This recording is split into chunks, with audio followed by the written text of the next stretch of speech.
Good morning everyone. Ayan, so itong ating video guys ay ulam namin kahapon and kasabayan ng ating lumpiang gulay.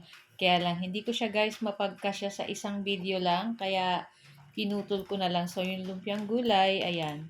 Tapos ining ating tinolang tahong sa adobong sitaw, silang na lang dalawa ang pinagsabay ko sa isang video. Ayan.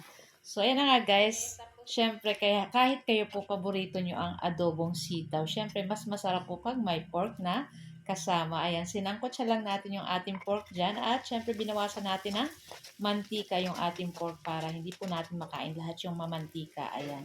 Tapos syempre ginisa na natin yung ating bawang at sibuyas at pag nangamoy na yung ating bawang sibuyas, pwede na nating ilagay yung ating sitaw. Ayan, syempre titimplahan po natin yan ng toyo at maglalagay din tayo ng oyster sauce at pamintang durog.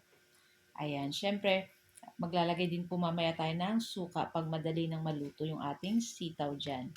So, yung ating pork, luto naman na po yan. Kaya yung sitaw na lang dyan ang ating lulutuin ng ilang minuto. Pero, syempre, masarap po pag may konting sabaw-sabaw.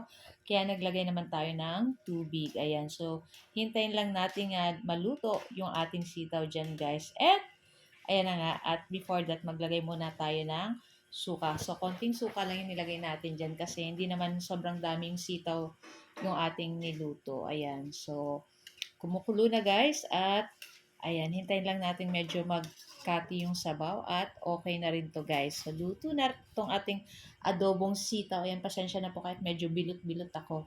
So, after nyan, i-set aside lang natin and sa ating pot or sa ating kaserola, nagisa na tayo dyan ng luya, bawang sibuyas, naglagay rin tayo isang pirasong kamatis, at pag nagisang-gisa na yung ating mga luya, bawang sibuyas, pwede na natin ilagay dyan yung ating 1 kilong tahong. So, nagpa-market po kami kanina, kaya naman nakabili kami ng sariwang-sariwang tahong. So, nasa kabilang kawaling ating gulay na panglumpia, ayan. So, ayan, naglagay po tayo ng Sprite at maglalagay din tayo ng tubig. Ayan. So, masarap po pag may Sprite yung tinolang tahong. Kung hindi nyo pa natatry lagyan ng Sprite, napakasarap po na yan. Kaya itry nyo na. So, maglagay na po tayo ng asin at pamintang durog dito sa ating tinolang tahong. At, syempre, pag bumukas na po yung tahong, ayan, ibig sabihin ay luto na po iyan. So, hintayin lang natin kumulo itong ating sabaw dito. At ay makikita nyo guys, ay unti-unti nang bumubukas yung ating mga tahong dyan at kumukulo na talaga yung ating sabaw. At kaya naman, syempre maglalagay po tayo dyan ng ating siling pangsigang, 2 piraso, isang green at isang pula.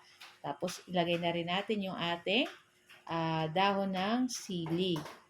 Ayan. So, syempre, wag niyo pong kalimutan tikman para kung okay na po yung lasa para sa inyo. Ayan. So, sa akin okay na to guys ang lasa.